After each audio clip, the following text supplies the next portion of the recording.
Hey there, YouTube! Justice Shankan over here once again with the third episode in the series of Ghost Recon Wildlands Weapon videos. Weapon reviews, I should say. Now for this particular episode, we will be focused on another one of the said starting weapons. Which is the P416 assault rifle. Which is the P416 assault rifle. Another one from the three starting weapons that you begin with when you begin the game. So, with that being said, let's get started. The P416 assault rifle is one of the three weapons that you begin the game with.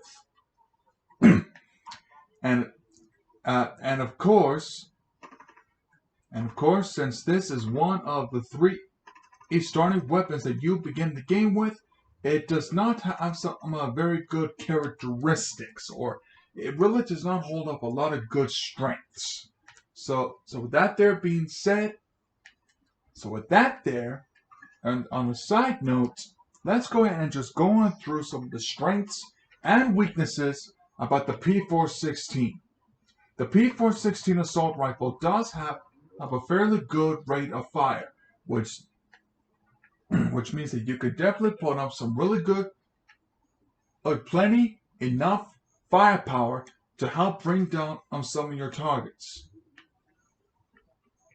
Alright, it does have some pretty decent range. But not as good as some of the other weapons in different classes or in the same class in general. It does have a bit of a model. It does have a moderate level of reload speed, which means that it's quite good, but it's not the best in its class. So do not expect a good consistent. So do not expect yourself to get a good consistency of reload. Don't expect yourself to get a good, consistent, or effective reload of speed anytime soon. Which of course is why that I deem this as a bit of a mediocre weapon at best. But sadly, however, those are the only two good things. Those are the only two good things about the P416. But now let's get on some of the bad stuff about this weapon.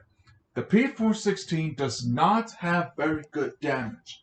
In fact, believe it or not, the P416 assault rifle has the worst, and I do mean this greatly. I do not take this lightly by any means. It has the worst per damage per bullet in its entirety, which does not make this a very good assault rifle to have. It really doesn't matter exactly what kind of attachments you put onto it that help make it any better.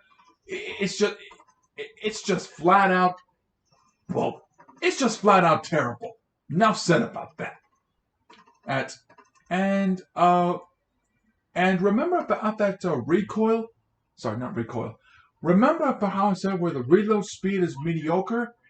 Well, that there, of course, is partly to blame. The reload speed is not very good.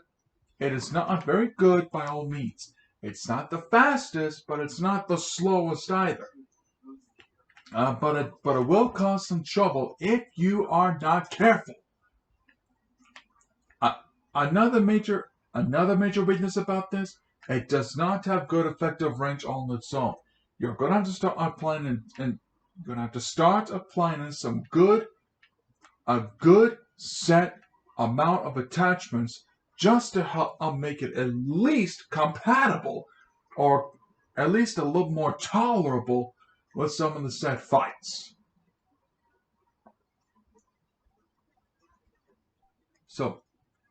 So with that, of course, being said, let's go ahead and get down to some of the attachments or base stats that you should be aware of.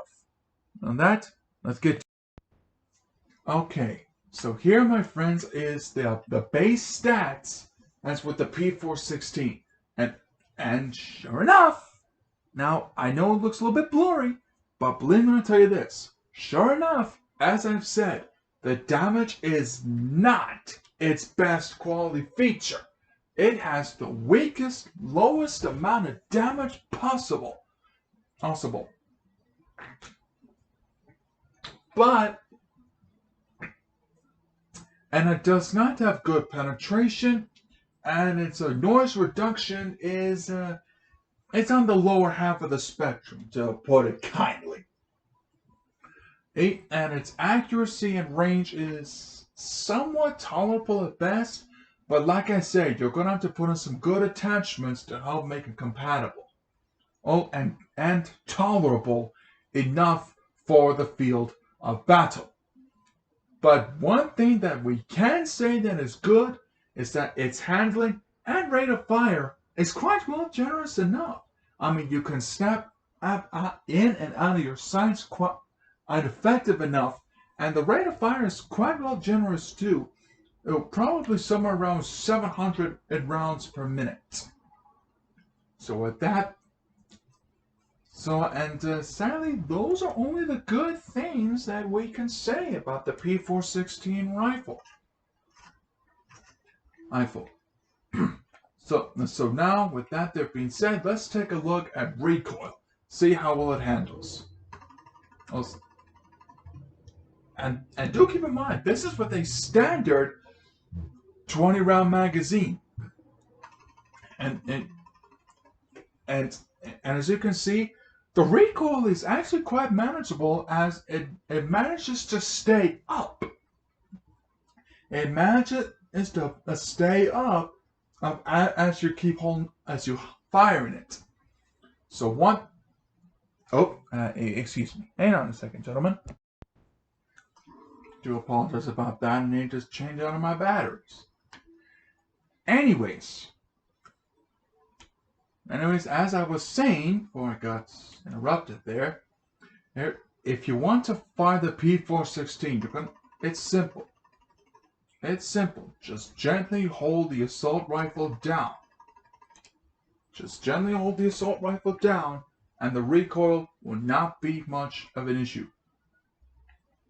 So now with that there out of the way, let me go ahead and show you the proper attachments that I think will benefit you best if you do plan on using the P416. The P416 is a somewhat good assault rifle if you're looking for something fast and can handle it well. But other than that, though, not much left to say all that good. But if you want to keep using this assault rifle, here are the attachments that I myself would recommend using. To help you get a little bit more, to help make this weapon a bit more versatile and easy to use, I would recommend a sight that has the G33 magnifier, which of course is either the Micro T1 sight, the Russian Red Dot, or the EXPS holographic sight. Either one of those three with a G33 magnifier will definitely help you improve it and will help you make this weapon a bit more of a versatile weapon to handle. Now, as for magazine attachments, you can either go big with a 50-round magazine to help prolong it, or you could just stay with a regular 30-round magazine just to make it a true assault rifle. For which, of course, I recommend keeping it balanced, because as you can see, if you stay with a 20-round magazine, that's the standard. You can keep your handling. With the 30-round, you keep it well balanced, so you don't have to sacrifice so much of your handling and aim down sight speed. But if you go with the 50, it's really going to hamper your handling. Not something I would mainly recommend. Now, as for the underbarrel, if you still want to try and maintain that handling and accuracy, you can go with a foregrip or grip. But if you want to be more of a grenadier, you could choose either an M203 or the standard grenade launcher if you want to fit in the grenadier role. Oh, but for me, I of course would stay with one of the foregrips. But again, that's just me. If you want to be a grenadier, hey, go ahead, slap on that grenade launcher. Now as for the rail covering, once you unlock these, you can choose either the rangefinder, the ATPIAL laser sight, or the laser 3-dot attachment, which gives you a bit more of a better accuracy setting without sacrificing too much of handling. But if you want to help improve that range a little bit better, go with the rangefinder, which you can find over in the Florida Auto Province. But again, for me, the laser 3-dot is the way to go. Now in terms of the barrel attachments, you could choose either just the regular standard barrel to help you with that range, accuracy, and damage, or if you want to try to go tactical, you can go the short or barrel direction. But truth be told, I really don't think the short barrel attachment is even worth it with the P416 because it hampers your damage effectiveness even further, making it much more mediocre. So instead, just keep with the standard barrel. And as for the muzzle, you could either go with the stock muzzle, you can go with the suppressor to help reduce that noise even further, or you can go with either a compensator 1 or V2. But for me, I'd rather have the V2 version of the compensator. Now sure, it is going to reduce the noise a little bit, but I think the best benefit is that it improves your handling and it greatly affects your accuracy. So that, my friends, is what I would recommend for the P416 if you want to go with that. So with that being said, in conclusion, would I recommend using the P416 either for the short part of your career, for a good generous amount, or throughout your career? Buddy, I'm going to have to say, no way, Jose. Get rid of that rifle ASAP. As soon as you find either a new assault rifle, if you already have a better assault rifle, oh, please replace the P416 with something else entirely.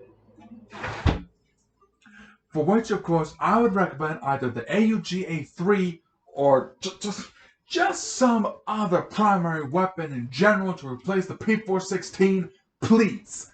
Because in my opinion, the P416 assault rifle, it's a big load of crap.